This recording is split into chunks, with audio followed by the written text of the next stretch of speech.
Hi guys, James at RampantLionReviews again for you today. For this video we're going to do something a little bit different. We're going to have a look at some more homebrew for you here on the channel, and it's been ages actually since I've filmed a homebrew review. The last one I did was for Harry Mitsuyuki over in Finland, who runs the Ratehouse blog, a really quite popular craft beer blog over there in Finland. He's been going since, back in the early days of the Finnish craft beer scene. We know that it's starting to boom now and there's lots more breweries over there. And prior to that, I did 2 homebrew reviews for people in Scotland, and I've done one from Sweden as well, and actually very close to where this one comes from, Martin in Vorberg, and he was just a friend of a friend who quite fancied having his beers reviewed, and that's always a cool thing to do. So yeah, if you guys are interested in homebrew and me reviewing your homebrew beers, drop me a message through the Facebook and I'll certainly make it happen. It's always cool to try something a little bit different, of course. For this one though, we are going to go to Falkenberg, which is of course home to the famous Swedish Falcon beer, which, it's alright. It's a bit of a,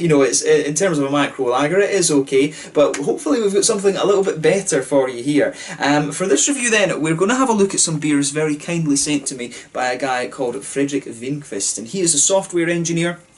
Been homebrewing since 2012, he was saying, and he sent me 4 different beers to review for you. So as we always kind of do when we're doing craft beer tastings, we're going to work from light to dark and basically weaker to stronger in that regard as well. So I'm curious to see how these beers turn out. So the first one we have to look at today is a Swedish West Coast IPA, which is basically a hazy IPA, kind of based on the New England style. So this particular beer is called A Glimmer of Hope, and it comes in at 6.1% ABV. First thing I thought when I saw the artwork on this beer was that it looks a little bit like the Lavish IPA. It really reminded me of the Lavish IPA from Opigårds that was released a couple of years ago. That had that blue label and then the sort of goldeny luminous hop flower actually. So I have to compliment him on his artwork. He does this himself, so big kudos to Frederik for producing this. I think it's really nice. But yeah, a 6.1% Swedish West Coast IPA, this one.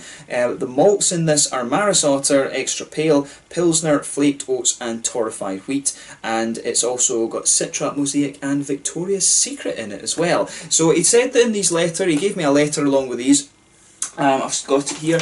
He said that this is his latest batch of New England IPA that he's done. He brewed this one on the 3rd of October 2019, and of course it's gone through its aging process and stuff like that since then. And he said that he decided to put a bit less wheat in this one compared to previous batches, so it came out a little bit clearer than he expected, but it has a 25 grams per litre dry hopping at the end, double dry hopping that he's done on this. So yeah, it's kind of cool. And he said also that he created a few IPAs along with his friend Matthias, who now runs Brew-Or, a little craft brewery up in Falkenberg as well. So a lot of the knowledge that he has, or some of the knowledge that he has at least, on IPAs comes from working with his friend Matthias. And I need to see if I can get a hold of some of the Brew-Or beers actually. If that's if those are available through Systembolaget, I'll need to check that actually. But yeah, really nicely presented beer. This one, like I say, a 6.1% New England sort of Swedish West Coast type IPA, a hazy IPA in other words. It says on the top here, at the very top of the sacred mountain Troingberg in Falkenberg lies the macro brewery owned and run by its founder Frederik Winkvist. Legend has it that luck and fortune is brought to those who taste the epically, I can't read English these days, I'm doing too much Swedish, the epically handcrafted beer. But it says a well double dry hopped IPA from the Swedish West Coast with 25 grams per litre hop additions. Enjoy. So yeah, as I say, beautifully presented beer that's actually, it's more nicely presented than some of the commercial beers that you come across actually. And that's one of the things that Frederik did say to me. I had quite a lengthy chat with him on Facebook Messenger. He did say that he's got no ambition to be a commercial brewer. He quite likes his job that he's doing, but like me, he's a big metalhead and everything like that. So yeah, it's cool. As I say, it's always cool to get different things to have a look at on the channel, and I'm really curious to see how this one turns out. He actually sent me 2 different beers, or two bottles of this, and along with 3 other beers that you'll see me review. So like I say, we'll just work from light to the dark end of things. So yeah, let's get this guy out and have a taste of it. So I'll say when you open this beer up, you really can smell it straight away. The Citra just jumps out at you. Yeah, we can get all of that in there. Why not? So yeah, the Citra really just jumps out at this one. We know Citra is a nice big mangoey hop with a lot of different complexities to it. Mosaic gives you some lovely tangerine oranges, and Victoria's Secret is like the little brother of Galaxy. It's an Australian hop, that. And the interesting thing was, in his letter as well, Frederik was saying that he wanted to do the perfect passion fruit bomb. And it's interesting that, because the hops that he's put in here, you know, Citra and Mosaic, Citra for me is always mangoes, Mosaic is always more sort of tangerine, and Victoria's Secret is a little bit like a kind of toned down version of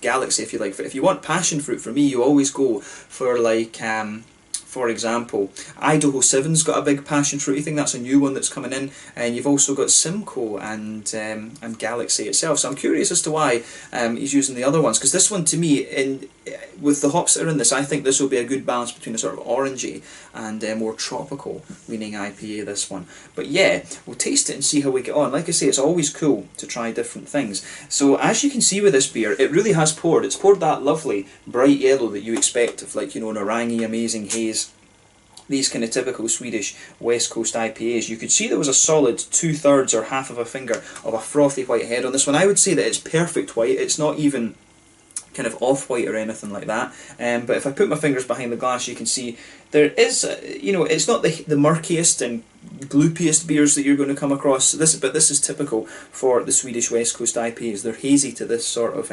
opacity or level, if you like. So yeah, nothing surprising about this one in terms of its appearance when you consider it's a Swedish West Coast hazy IPA. So let's look at the aroma and see how we get on. Oh, that comes across. In the aroma, this comes across really nicely, actually. So straight away, the mangoes for me. It's the mangoes that really kind of come out of that. There is a little bit of the passion fruit, but to me, passion fruit is always a little bit more pungent than mangoes. To me, this comes across as a little bit more kind of juicy and fruity, actually.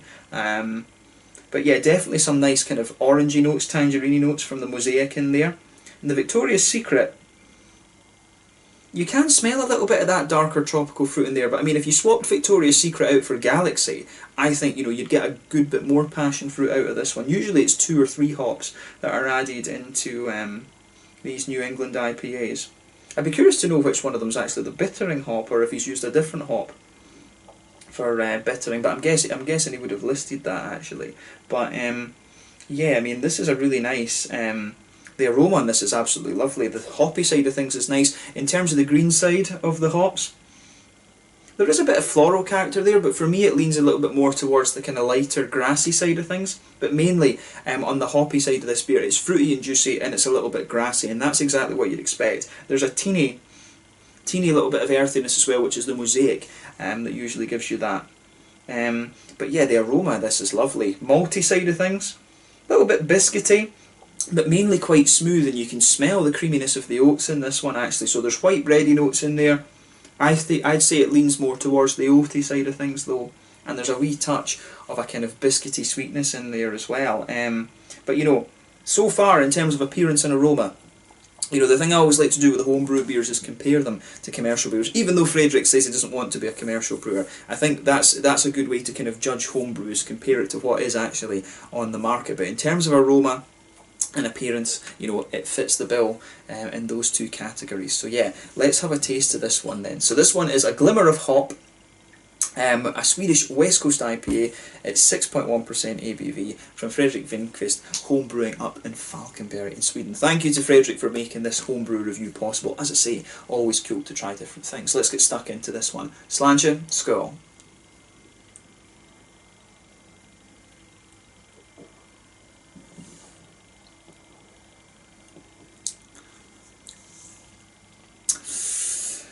That is pretty damn good, I have to say.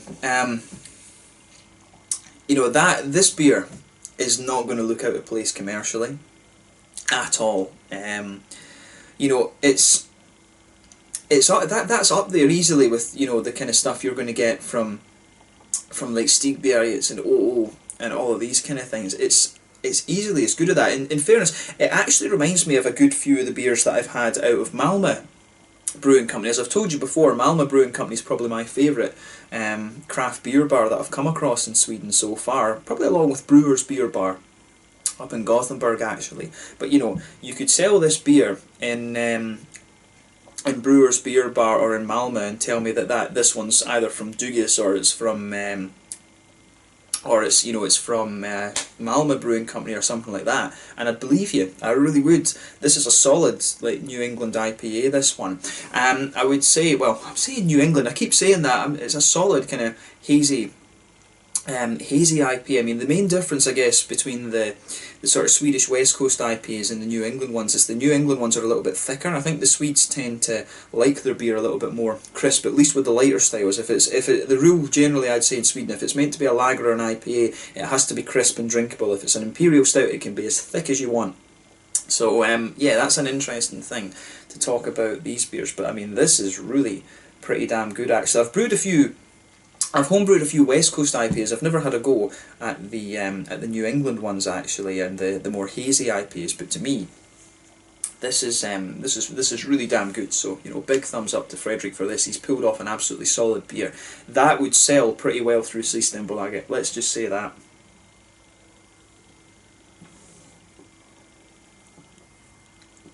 Saying pretty well, it would sell really well, I think.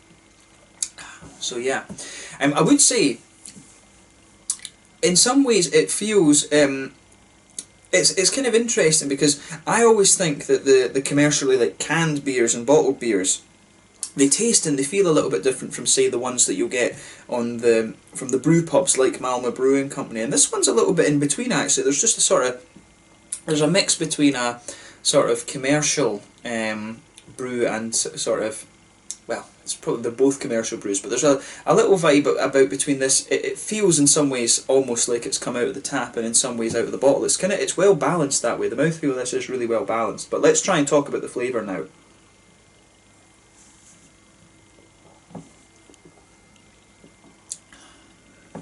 So yeah, middle of your palate then, you've got this really nice kind of smooth white bready wheaty corn. I think the more you drink of this beer, the more the wheatiness comes out of this one. You can really feel the further you go into the aftertaste as well. The Pilsner malt pushes out of this beer really quite nicely. The beer does get more crisp the more you drink of it, but as I say, it's very, very well done this. In the middle of your palate, you've almost got like this little kind of circle, and you can feel, you get the oaty creaminess pushing its way out, and it does get a little touch sweeter the further you go into the aftertaste as well. And then in the very, very centre of your palate, there is a little bit of a kind of sweet biscuity sort of thing, and I mean, it will be the Maris Otter that's giving you that little bit of sweetness in there. And I mean, that malt base is really well balanced. It definitely wouldn't be out of place against like some of the things that Stigbergets are producing now. This is an absolutely solid New England Swedish West Coast hazy IPA, whatever you want to call it.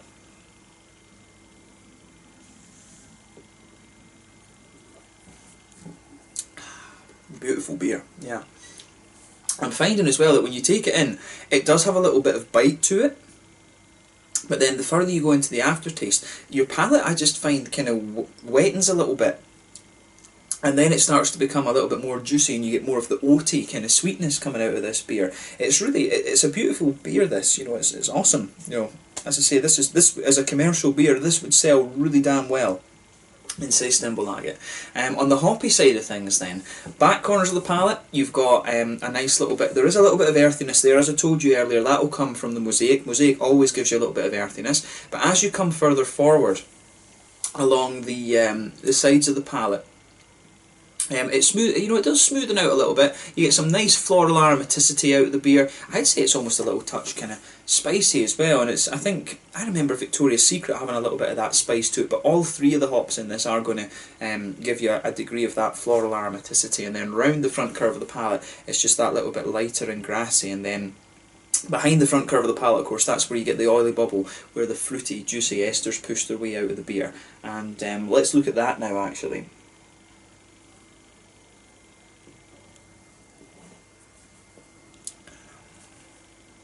Yeah, I mean, to me, when you take this beer in, you do get a little bit of that darker, kind of passion fruity note coming out of this beer. Passion fruit, for me, as I say, it's always a little bit stronger and more pungent than other kinds of of beer, or other types of fruit rather, but the more that you drink of this, I'd say that this leans more towards the fruity juicy side of things. You are going to get a little bit of grapefruit as a complexity from Citra as well, depending on what you mix it with. So at the back, the very back of that fruity part of the beer, it's a bit darker. As you move kind of further forward from it, it becomes more sort of mango-ish. You've got a little bit of a kind of orangey quality to this one as well. Like the tangerine oranges from the Mosaic come out a little bit further forward on the palate, and as you reach the front part of the tongue, I think it's got a little bit of a limey note to it, and almost on the very tip you get a little kind of blueberry-ish tip, a little blueberry hint out of this, which is one of the complexities. Pardon me, I'm getting a bit of gas.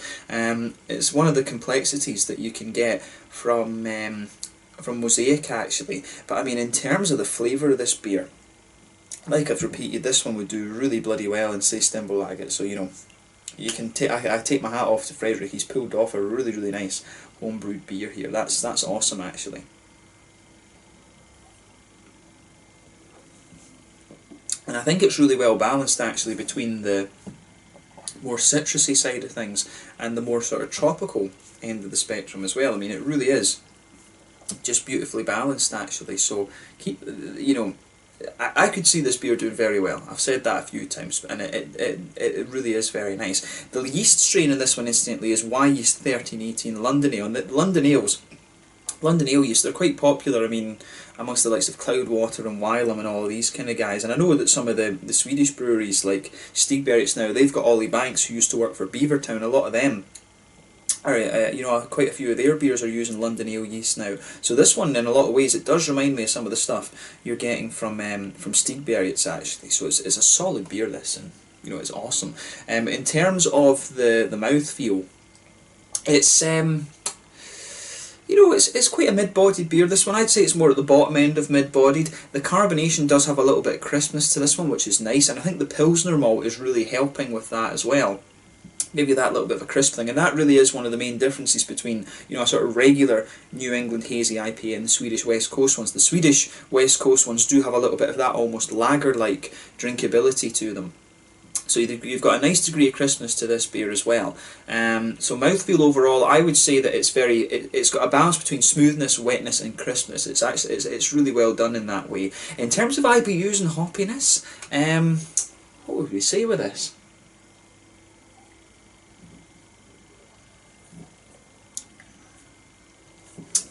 I think that might be about, it's either 30 or 40 IBUs. It might just be quite fresh, or it might just be, you know, it might be just a little bit higher in terms of bitterness. I think we're talking about 30, maybe 40.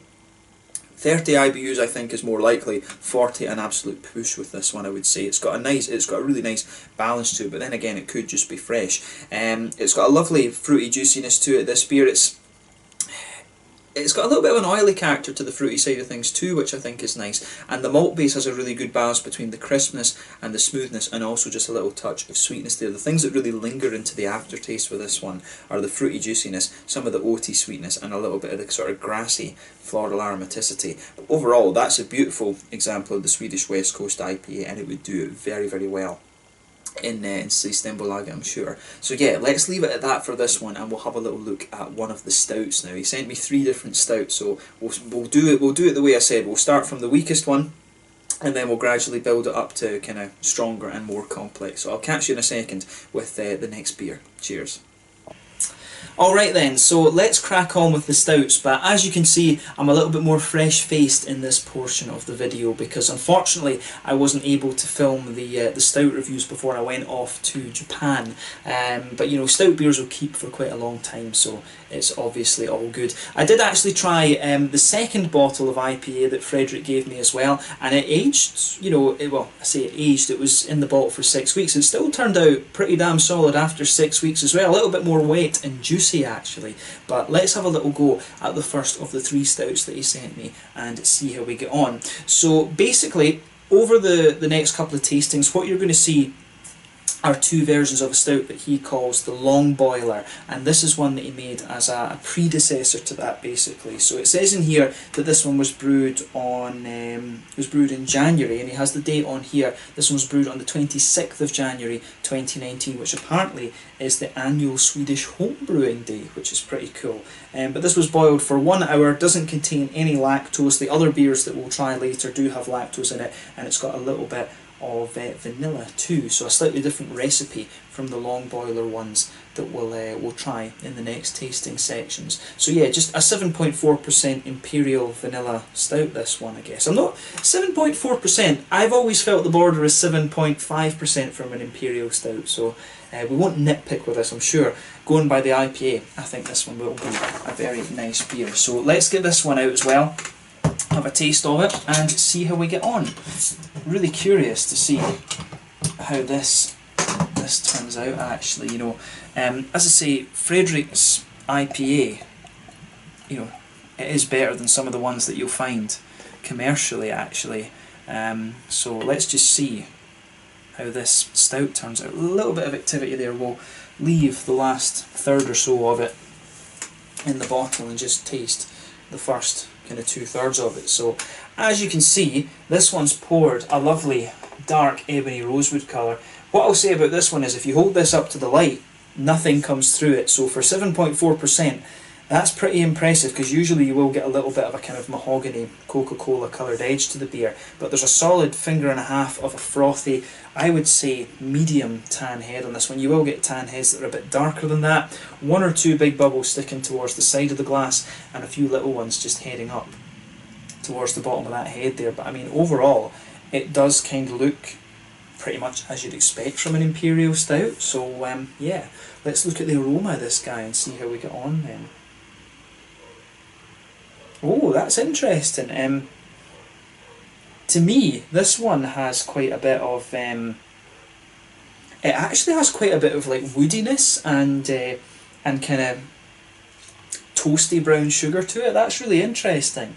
You do get the vanilla, to be honest, but really the things that jump out to me about this one is that the toasty brown sugar and these kind of woody notes. I mean, yeah, this is really nice, actually.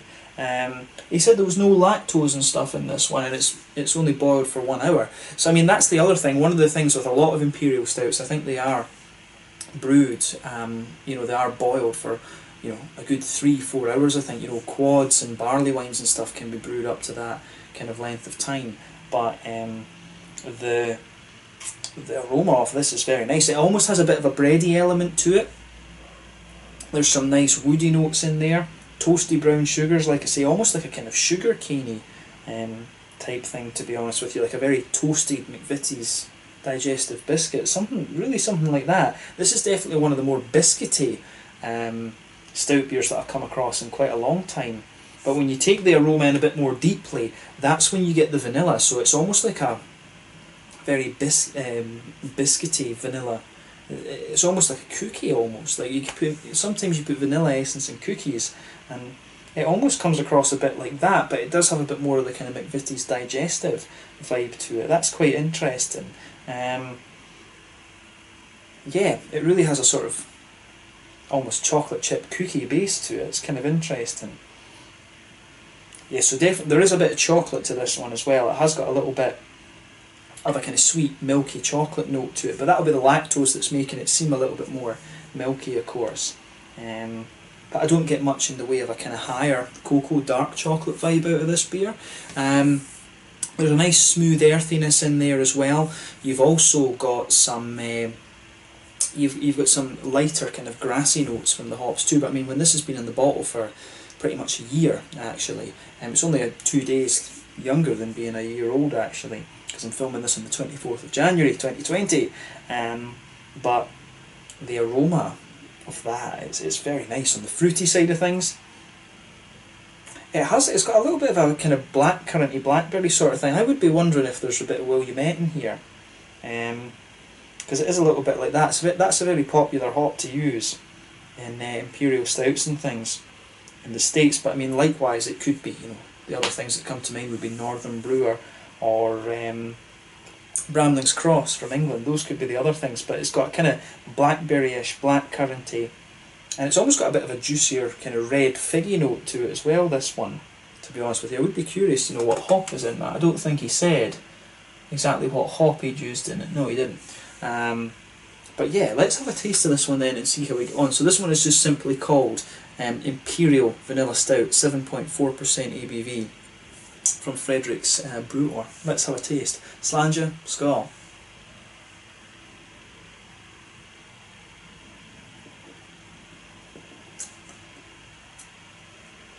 Oh yeah, that's quite interesting.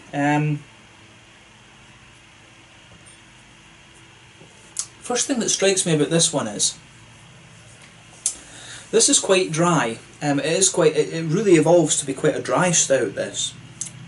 You notice that in the middle of your palate. I mean, the further that you go into this one, the roasty black malts, they really push their way out in the middle of the palate there. It's interesting because that roasty black malt that blankets the middle of your tongue, it almost evolves a wee bit to be like a kind of dusty, kind of high cocoa chocolate type note actually. That's a really interesting point to make about this beer. If you go to the front corners of your palate and move in, you can pick up a few woody undertones under there.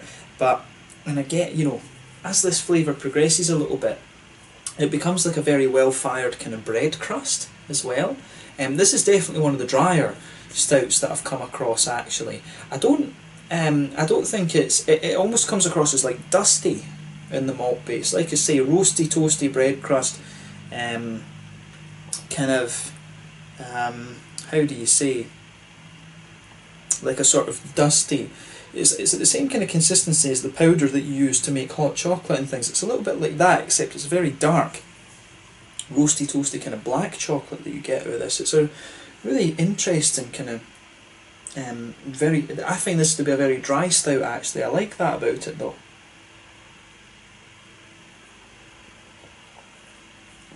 I mean, at the same time I'm saying it's quite dry, but I think the more you drink of it, it almost does sweeten up a little bit. I really like how I like how this one rounds out. In the beginning I think this beer is really quite dry, but then as I say, the further you progress into the aftertaste, you get more kind of milk, you get a little bit more of the vanilla kind of coming out of this one. You can feel that towards the front of your palate. That sort of helps the beer round out quite a little bit. It almost kind of counteracts the dryness that it has. But in the back corners of the palate, definitely quite a strong, dark earthiness out of this beer, but it smooths out the further forward you come on the side of the palate. There's maybe a teeny little element of the kind of floral note there in the front corners of the palate, but I think the earthiness spreads quite far forward on this one, and then round the front curve of the palate, it's a little bit lighter and more grassy in my mind.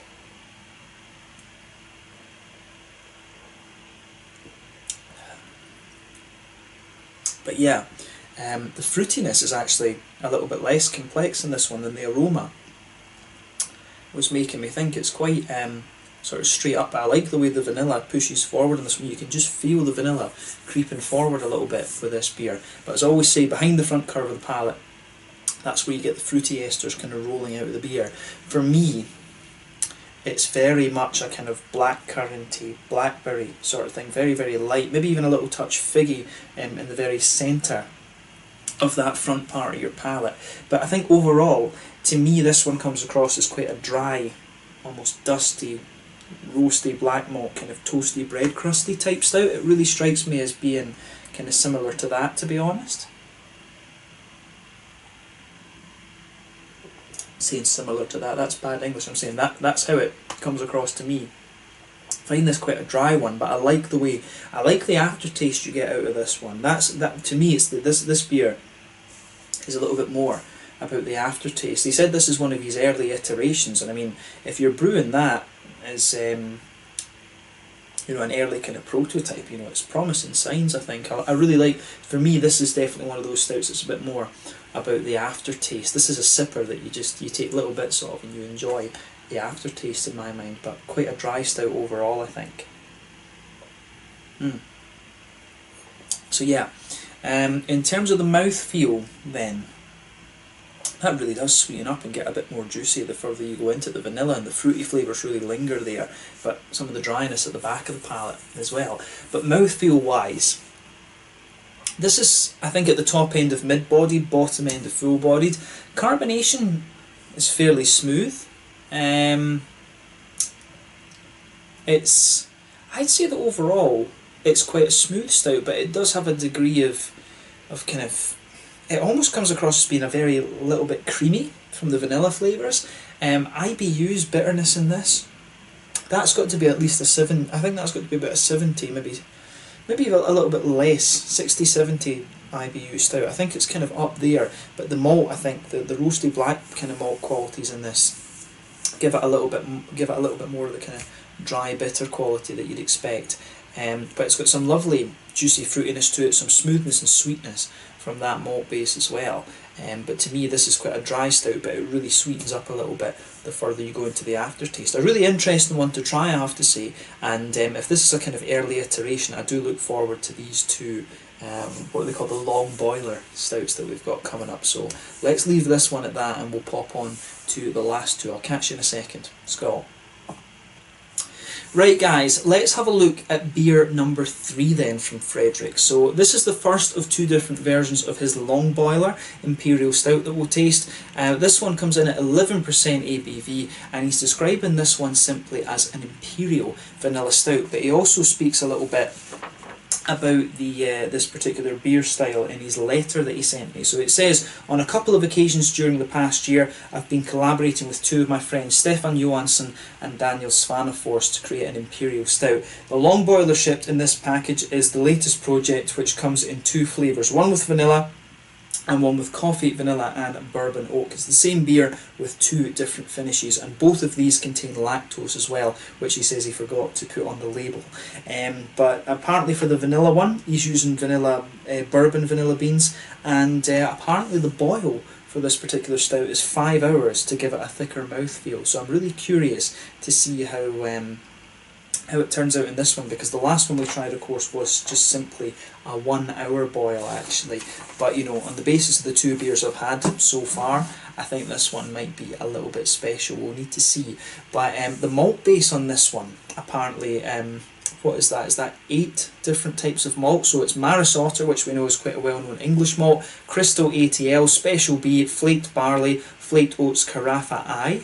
Carafa, of course, comes from Weirmann in Bamberg in Germany. I didn't know there was that many different versions of Carafa, right enough, but it's also got some roasted barley and brown malt in it as well. One of the interesting things I really picked up on this was the hop bill. So it's got Magnum, which we know is a very good bittering hop, but it's also got Williamette and Northern Brewer. And I was thinking that the last beer that we had a look at, the just Imperial Vanilla Stout, I really thought there was a bit of Williamette in that one, and I suspected maybe a little bit of Northern Brewer as well. But the yeast in this is Cefal US 05, which is quite a popular homebrewing yeast, to be honest.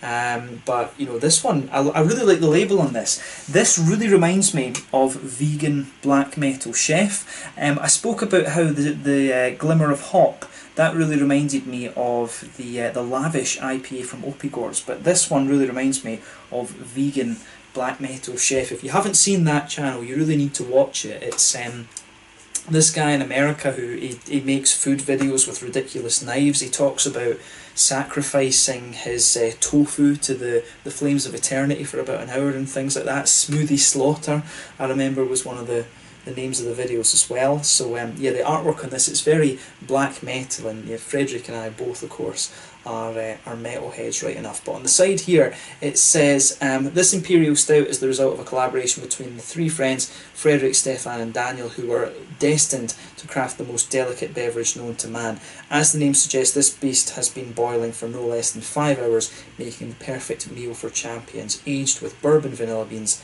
enjoy.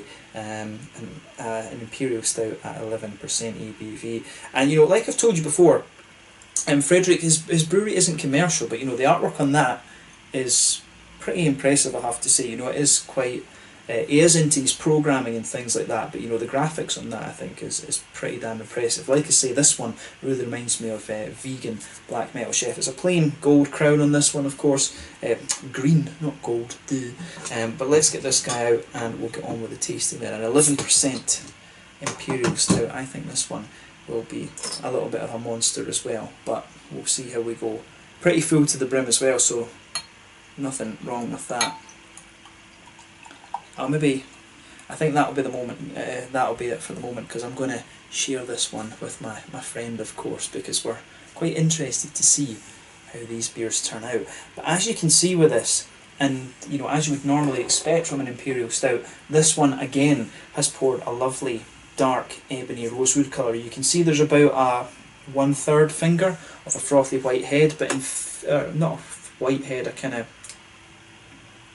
it's kind of a medium beige, this one, to be honest with you. I've poured about half of the bottle into the glass here, but that's faded away to be a very kind of thin, foamy layer, to be honest with you. I don't know why I said white.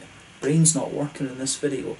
But yeah, you can see that's fading away to be a very, very thin, foamy layer. One or two big bubbles sticking towards the side of the glass, a few little ones heading up towards the bottom of where that head used to be, but it looks very nice. I mean, as I say, if you put the light through this, you do get a teeny little bit of a sort of dark chestnutty coloured edge to it, but mainly it's, you know, this beer is black as night. You're not going to get much light through this one at all, I have to say. So yeah, let's take a look at the aroma then and see how we get on. Nothing overly surprising about the appearance of this beer. I'm really curious. With 8 different malts in this, I think the aroma will be pretty awesome, to be honest. That's really interesting. I mean, you know, I was saying with the other one that it really came across as quite grainy, and again it comes across like that. It's got a lot of biscuity, grainy notes to it. I mean, to me, this comes across as quite a... I didn't quite put my finger on it in the last tasting, but it really comes across as quite an English Imperial Stout.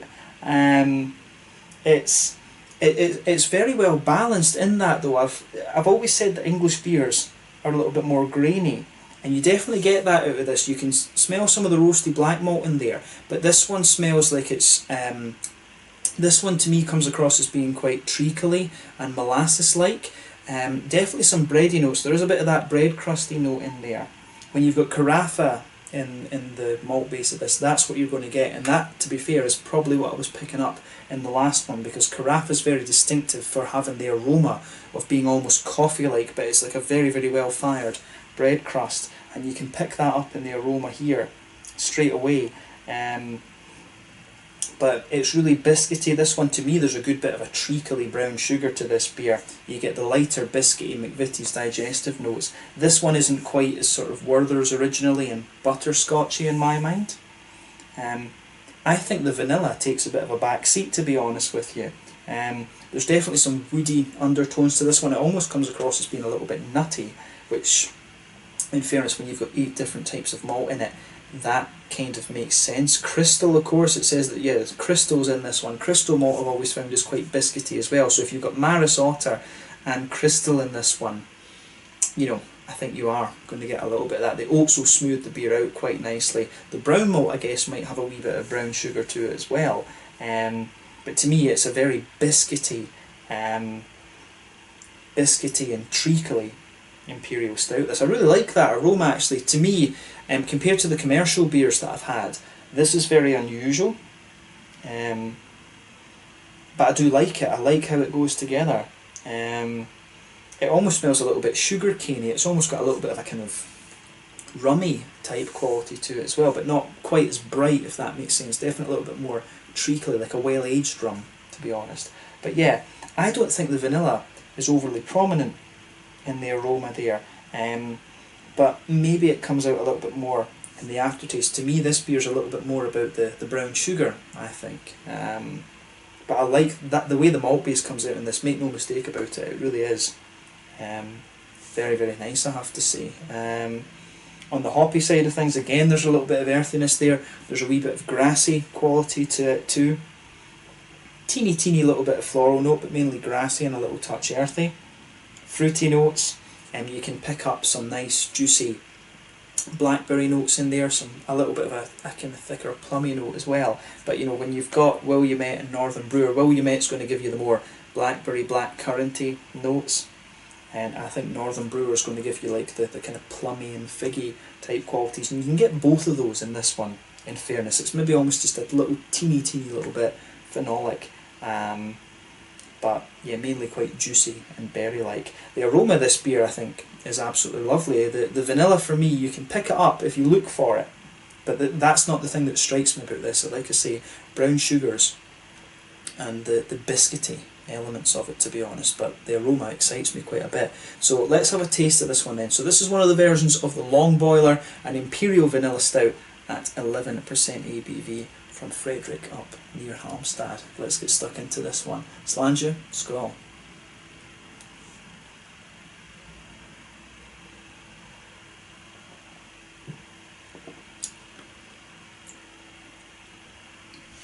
That's lovely.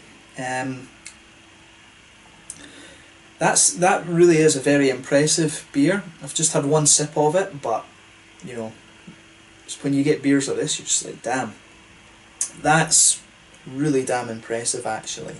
It's a bit of a shame that he doesn't want to go commercial, to be honest, because that people would really enjoy that. That's a shame. Yeah.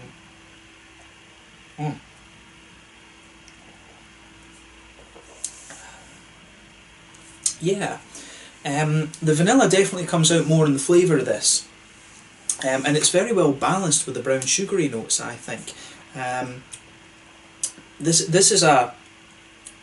is one of these imperial stouts, I think, where it's a bit more subtle how everything goes together. The brown sugars are really, again, very prominent for me. The vanilla's not quite as prominent as you might think, going from the label, but I tell you though, you can nitpick about stuff like that, but the main thing is, this is a beautiful imperial stout. You know, big thumbs up to Frederik for this one. I mean, the three of them involved in this one have pulled off a really nice beer. Actually, that's great. I mean, that's better than a good number of the imperial stouts you'll encounter in Systembolaget and things. That should be a commercial beer.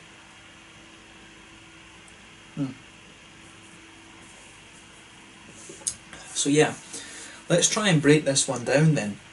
First impression is that it's a very smooth and big thick stout, which I really like. You can get a little bit of the roasty black malt there, and that comes out quite far into the aftertaste. This beer will dry out a little bit the more that you drink of it, but to me it's a big syrupy and big thick flavour, big thick beer. The oats will be smoothing this one out quite a lot, but if you go to the very centre of your palate, there's a lot of lovely brown sugars in there. You can definitely get a bit of that kind of treacle molasses sort of thing, and as you move out from the centre of your palate, it becomes more biscuit. It gradually becomes a bit more like a sweeter caramel, and then it's a little bit more biscuity as you reach the very edge of your tongue. If you go to the front corners of your palate and move in a little bit, you'll get some more woody elements out of this one. It comes across to me as being a little bit more oaky, to be honest, but as you go from the centre of your palate and come forward, you will pick out the vanilla elements. The vanilla to me is a little bit more like a subtlety. It is there, but it's not quite, when it's, pardon me, it's, to me the focus is a little bit more on the, sorry, I'm getting a little bit of gas out of this, but yeah, the focus for me would be more on the brown sugars. If I was blind tasting this and didn't know what it was, I would think it's a lovely brown sugary and biscuity imperial stout. The vanilla takes a bit of a back seat for me, but that's not a bad thing. I mean, as an imperial stout, this really is very good. I like how this goes together. So, as I've said, thumbs up to all three of them.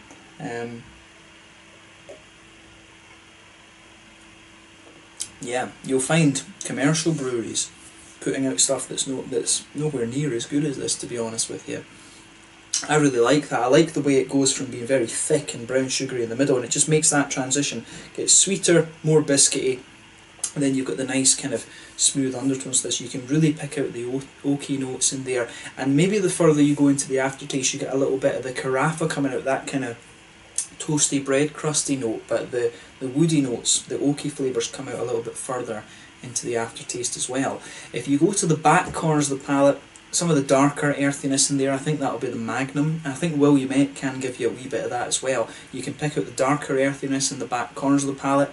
That spreads forward a little bit. You pick up a wee bit of floral quality on the front corners of the tongue. Then round the very front curve of the palate, it's a little bit lighter and more grassy in my mind. Behind the front curve of the palate, it's a little bit more oily, and that's where you get the fruity esters pushing their way out of the beer.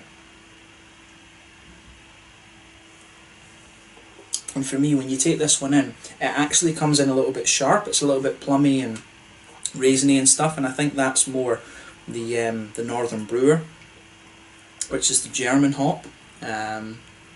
You get a little bit more of that kind of sharper note out of it, but then as it mellows out a little bit, there's maybe a teeny bit of phenolic quality, like cough syrupy, medicine-y quite thing, but then as you go further into the aftertaste, on the edge of the tongue, you really get the black currants and the blackberries pushing their way out of this beer. This is lovely. It's a beautiful stout. That it's got kind of everything you want. It's, as I say, my nitpick with it would be, it says Imperial Vanilla Stout. I think this is, to me, it strikes me as more of a kind of caramel stout, to be honest with you, sort of brown sugary stout. But again, that's an absolute nitpick. The focus should be more, in my opinion, on the quality of the beer and how good it is and how nice it tastes, rather than nitpicking about styles. It's beautiful. It's a lovely, lovely beer, that. So, as I say, thumbs up to Frederik, Daniel, and what was the other dude's name again? Stefan. Yeah, big thumbs up to all three of them. It's beautiful beer. Mouthfeel wise, pretty full bodied. I don't think there's much argument about that. Carbonation's very, very smooth. Big oily mouthfeel. In terms of IBUs, what would you think? What would I say about this one? There's not too much in the way of IBUs there. Maybe, I think about 30 or 40, something like that. The malt base is lovely, thick and sweet in this one. As I've said, it gets a bit sweeter into the aftertaste. You do get a bit of dryness out of this beer the further you go, but the fruits are lovely and oily. But a beautiful imperial stout, this, and as I say, better than some of the commercial beers that you'll find out there. So let's wrap it up for this one, and we'll move on to the fourth and final beer in this little homebrew video. But this one was the Long Boiler Imperial Vanilla Stout. Beautiful beer, a little bit more brown sugary than vanilla, just in my opinion, but beautiful nonetheless. Slàinte, skål, catch you in a second. Right guys, time for the fourth and final beer from Frederik Winkvist then. I actually have to say, I think in some of the previous tastings I might have said that Frederik was from Halmstad. I apologise for that. He's actually from Falkenberg, a bit closer to Gothenburg. I don't know why Halmstad came into my head in the videos, so I do apologise for that mistake. But for the fourth and final beer, we're going to have a look at the second instalment of the Long Boiler. Once again, this is an 11% Imperial Stout. Maybe we can blame my mistake on that. It uses the same 8 different malt varieties, the same 3 hop varieties, and the same yeast strain as the last one. So I think this one will be a little bit special. Frederik says in the letter here that this one, again, it uses the bourbon vanilla beans. It uses cold brewed Guatemalan coffee from Slowinga Coffee Roasters, not far from where he lives in Falkenberg, as well as bourbon oak chips. So, if the other one was anything to go by, that was a beautiful beer. I think this one will be even more special than that. So, really curious to see how this one turns out. The artwork on this one, once again, is the same, just different coloured text, red instead of the sort of yellow white kind of colour that was on the other one. Definitely, as I say, reminds me of Vegan Black Metal Chef. I don't know what it is, it just seems to have the same vibe as that. As I say, check out that channel. It really is something quite special, to be honest with you. But it says here on the side of the bottle, at the very top of the sacred mountain of Troingeberg in Falkenberg lies the macro brewery owned and run by its founder Frederik Winkvist. Legend has it that luck and fortune brought to those who taste this epically handcrafted beer.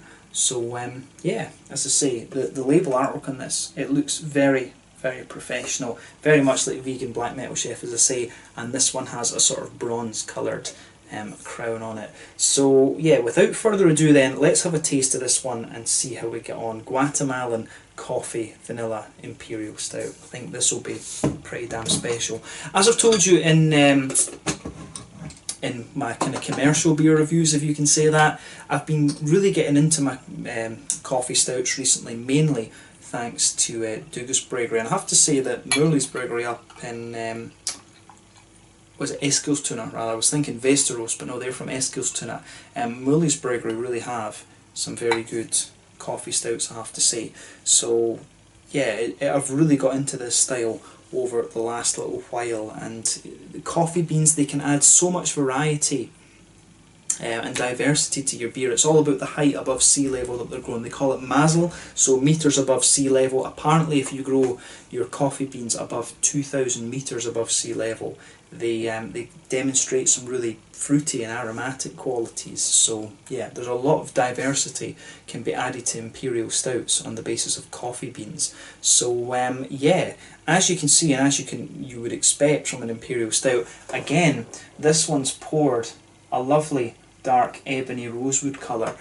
You can get a little bit of a Coca-Cola chestnut coloured edge to this. You can see there's not even a quarter finger of a frothy head to this. The head is faded away to be a very thin foamy layer quite quickly, but the colour of the foam there is, you know, it's sort of fawny and beigey, to be honest. One or two big bubbles sticking towards the side of the glass and a few little ones heading up towards the bottom of that foamy layer there, but overall it looks pretty much as you would expect from your standard imperial stout. So yeah, nothing surprising about this beer once again in terms of its appearance. Let's look at the aroma then.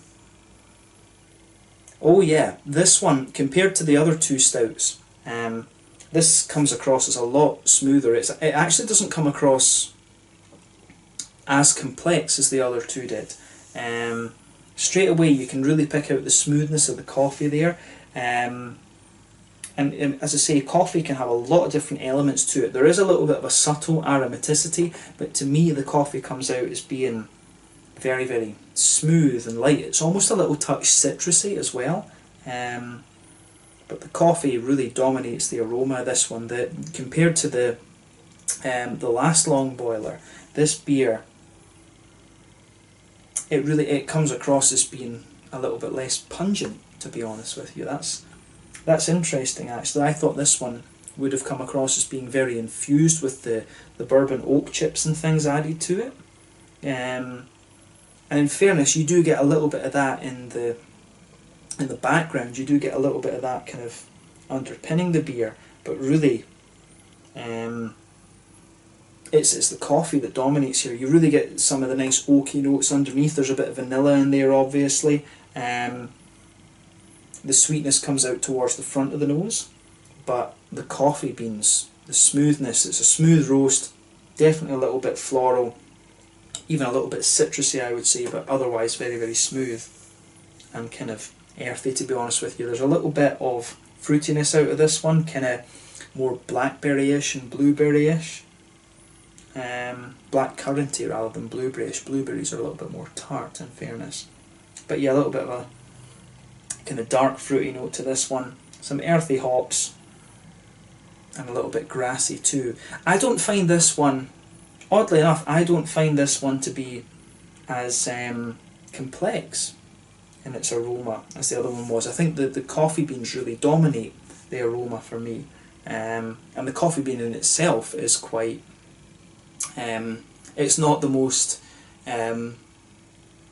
complex coffee bean aroma that I've come across, so maybe that's the thing there. So the aroma of this is very, very interesting, but I'm sure in terms of the flavour it will come across really interestingly. So yeah, I do like the aroma to this, but as I say, I don't think it's quite as complex as the last one that we looked at. So let's have a taste of this then and see how we go on. This one is the second version of the long boiler, an 11% imperial stout, 8 malts, 3 hops, same yeast strain, but with bourbon vanilla, bourbon oak chips, and a Guatemalan coffee kind of bean. can you say Guatemalan coffee strain in it? But yeah, let's have a look at this one and see how we go on. Slange, Skål.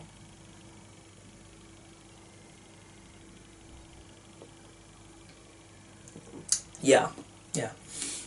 In terms of the flavour, that's considerably more complex than the last one. Again, it's just a beautiful beer. You know, my question to Frederik would be, if you can brew imperial stouts like that, and you can brew New England IPAs like the Glimmer of Hop, why not go for it? He says he doesn't really have much any ambition to be a professional brewer, but you know, the quality of these beers is ridiculous. It's crazy. They're really very, very damn good. So yeah, this is a cool thing, you know, reviewing these homebrews. It's something a little bit different, but the thing that really strikes me in mind, it's a shame that this isn't a commercial beer, even if it was only available in you know, the same county. It's still a shame, because it really is a top quality imperial stout. It gets a big thumbs up from me.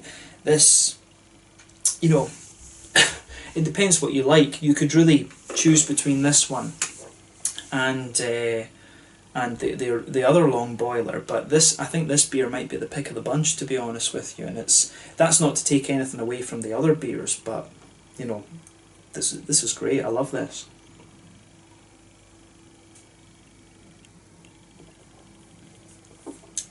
So yeah, let's try and break this one down again.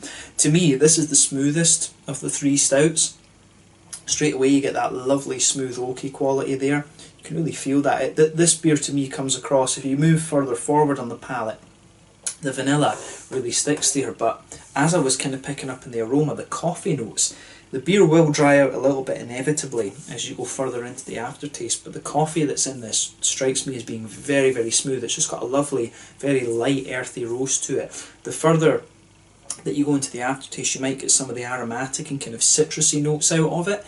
In the very centre of your palate, there's a wee hint of a kind of brown sugary note, and it's quite a sweet caramel, kind of biscuity quality. As you move out from the centre of the palate there, it will progressively become more kind of biscuity and things. But this is the smooth. This one's definitely a bit smoother, pardon me, than the last one. The other one was very sweet and syrupy and brown sugary. This one to me feels a little bit lighter and smoother. So this one, I think personally I like the flavour of this one a little bit better, but that's personal preference. I mean, you might like a more brown sugary stout. I think the other one is a little bit more unique. I've never come across a commercial beer like the other long boiler. I've come across a few stouts right enough that are like this, but I mean, to me, this one is as good as what you're going to find from Dugas up in Gothenburg. I think this is genuinely really good. As I say, it's a shame that this isn't a commercial beer. This is very, very nice.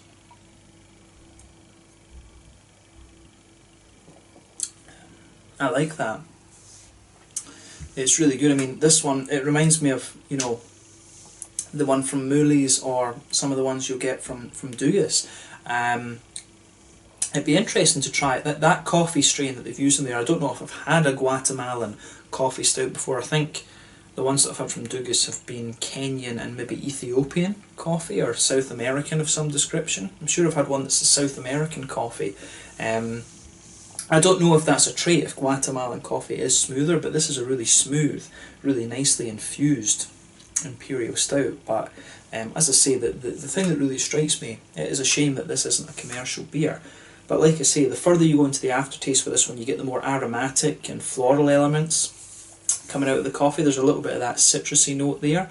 In the back corners of the palate, there's a good strong earthiness to this one. That'll be the Magnum, and I think a little bit of the Williamette. Williamette can give you a wee bit of earthiness. That earthiness spreads further forward. There's a wee hint of a floral quality at the front corner of the palate.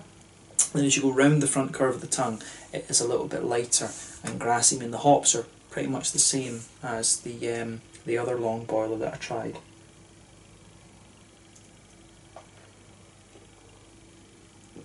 I think the fruits are a little bit more juicier, to be honest. I think in the last one they were a bit sharp, they're a bit more juicy in this in my mind, but this one, I think towards the front of the palate, it feels a little bit drier and more bitter. I think this one definitely has more IBU than the last one, but I like that about it. If you move in from the front corners of your palate, you'll pick up some more of the woody notes, and it feels like a bit more of a kind of drier woody quality. To me, there's something slightly leathery about this this beer as well, but the coffee is really very smooth, and the more you drink of this, I think the more it dries out as well. But on the fruity side of things, as I always say, you get that oily bubble behind the front curve of your palate. For me, this one starts off quite plummy, raisiny. It comes in a little bit sharper. Yeah, definitely quite plummy and raisiny.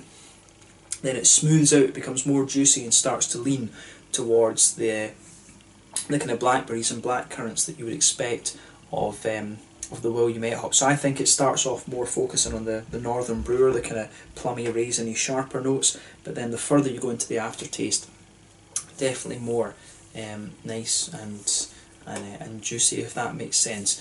I like this. I mean, this is definitely the most complex out of the 4 beers, and to be honest, out of this one and the other version, it really depends on what you like. If you want a slightly sweeter stout, go for the other one by all means. My nitpick about that was that it was more brown sugary than it was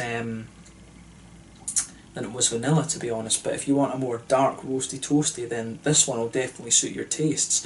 In terms of the mouthfeel, I think this is a pretty let's see. To me, this one, it's a full-bodied beer again, but I don't think this one is quite as thick as the other one. It's more infused, but I've always said that when you barrel age or you add oak chips and things, I think it thins the mouthfeel down a little bit when you start to get those infused flavours. But you know, there's nothing wrong with that. It works just in a slightly different way. It's in its own regard. This one to me is a very smooth, thick stout. Overall, I'd just say the mouthfeel is quite smooth in this one. Definitely higher in IBU though. I think this one might be like an 80 IBU beer, something like that. The fruits I think are a little bit sharper, but they get juicier in the aftertaste. There's a wee bit of sweetness there, a bit of the brown sugary notes, but I think the coffee smoothness dominates the flavour here. But overall, this is another beautiful stout, and out of this one and the last one, it really depends on what you prefer. If you want a sweeter stout, I'd say the original, the Imperial Vanilla Stout, but with this one, you know, Imperial Coffee Vanilla Bourbon Stout, you know, this one's a little bit more complex, a little bit more special. I think this is a bit more unusual, so it just depends personally. It depends on what you prefer personally. So I can feel the alcohol with this one going to my head now. 11%, it's going to do that. But yeah, to summarise this video, all 4 of the beers that I've tried have been really quite nice. The IPA was great. The Glimmer of Hop, beautiful beer, would do very well commercially. I mean, if you compare the second beer, the regular stout, to the other 2, there's you know, it's different, it's next level stuff. But the 2 imperial stouts that I've tried here are as good as what you're going to find from like Mooley's or Dugas or some of the other commercial breweries, Electric Nurse and things like that, or Mohawk. You know, very, very good quality beers. It's just a shame, as I say, that Frederik doesn't have an ambition to go commercial, because if he could replicate these recipes, I think he would do very, very well. But you know, it's all a bit of fun for home brewers, for some home brewers, and you can't knock them for that. So yeah, I think these beers have been awesome to try. All 4 of them have been very, very good quality. So you know, it's cool to do something a little bit different. So a huge thank you to Frederik for sending me these beers, and Daniel and Stefan, who helped him brew these 2 imperial stouts, obviously know what they're doing as well. So yeah, let's leave it at that for this. This one was great to review. I've enjoyed doing this homebrew video for you, and maybe you'll see Frederik appear in one of my festival videos or something like that. We were talking about doing Brewskival 2020, so maybe you'll see Frederik in one of those. But I hope you've enjoyed something a little bit different, and it's been awesome to review this beer for you. Until the next time, it's Landry just now, and I'll catch you guys very soon. If you want to send me your homebrews, of course, message me through the Facebook page and we can certainly set that up. But thank you again for watching, and I'll catch you guys later. Big shout out to Frederik for sending me these beers, and I hope you've enjoyed my take on his homebrews. Slàinte, skål, cheers.